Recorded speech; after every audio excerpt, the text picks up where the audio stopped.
Roby Price, and welcome to my workshop.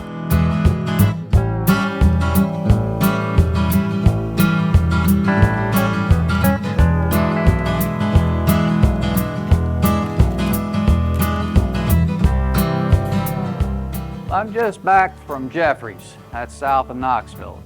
Bought myself a boat and put a white oak. Got some hard maple in here too.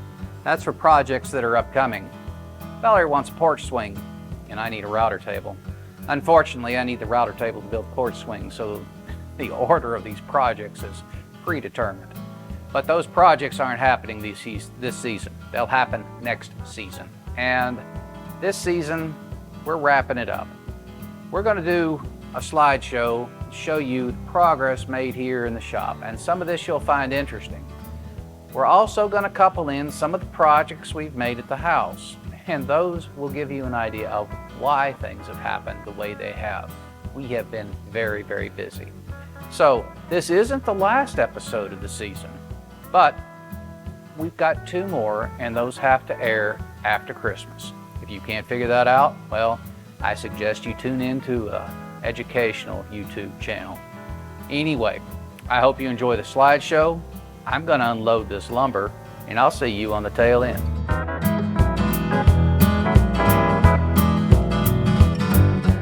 It's the end of the year recap.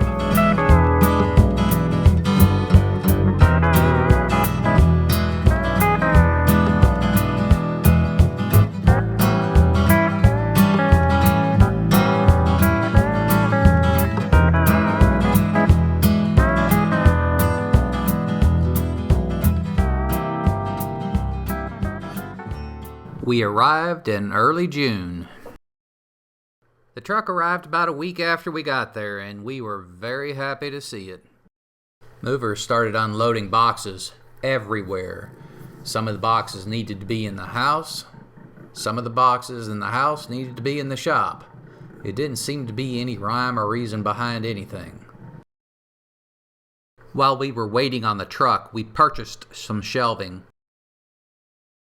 Lumber was put in the back room, and to be honest, some of that is still in boxes. One of the things I missed the most was my study. We had a yard service in Houston, and after a week or 2, things started to look a little shaggy. We had to go out and purchase all new yard equipment, but eventually we got it under control.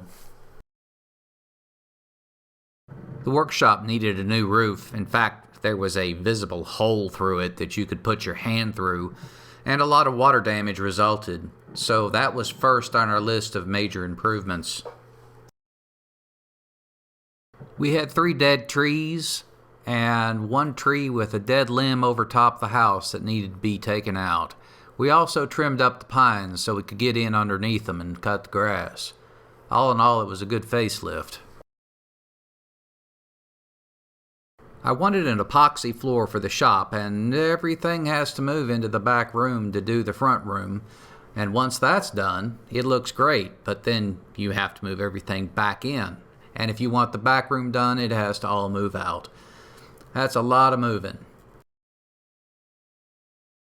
The gutters on the house were leaking and overflowing in numerous places, so replacing them was another project that we had slated. The look was good after we finished. It trimmed up the house and gave it a sharp edge. In early September, the house had indigestion. In other words, it was backed up. Finding the tank was the first bit, and that's no small task. There were no markers, nothing to indicate where that tank was except the general aspect that it was 10 feet from the house. After you find it, then you pump it. And that's what you need a honey dipper for. And no, it's not supposed to look like that. The old leach field was ruined because of too many solids coming from the tank. So we needed a new one, and we got one. We got 1 line, 2 lines, 3 lines. It just keeps on going. But boy, I tell you what, that'll tear up a front yard. Note the timeline. That's when we became very familiar with Cumberland Mountain State Park. I must admit, some of the nicest bathrooms in Tennessee. Well, they leveled it out really well, and unfortunately it was all dirt. I planted winter wheat and it came in. I think I probably should have done the whole yard. There was no HVAC for the upstairs bedrooms, and we were lucky to have enough room to string a duct in the upstairs rafters to the 3 bedrooms.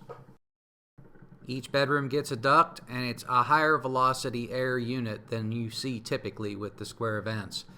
That'll keep them cool in the summer and hot in the winter, and that's the way you want it. We'll keep the ductwork in the walls for the unfinished room. A 2-ton AC and a gas furnace is installed upstairs. All the utilities are directly below. That's where the utility room is. I had a strong suspicion the chimney was in bad shape, and I was right. There's one piece of slate up there to keep the rain out. No telling what else has found its way up there. Once the old insert was pulled out, if you want to call it that, 40 gallons of creosote came out of that chimney. That's a serious fire hazard. A new insert was purchased, and this one pulls air down from the chimney into the combustion chamber and sends the hot flue gas up after the heat has been captured. The vent lines will run all the way up to the chimney cap, and we put a new cap on. It's not too pretty, but we may need something to do next year. About half the windows had fogged in between the panes, and we had decided early on that we were going to buy new windows for this house. Windows ordered in mid-July finally arrive in late October, and believe it or not, that's about when they said they'd be ready, so we knew what was coming. The change in curb appeal is striking. Everything is crisp and sharp, and the divided lights are exactly what the house needed. Previous windows were solid glass, and that just didn't fit. There is still an outstanding unresolved issue.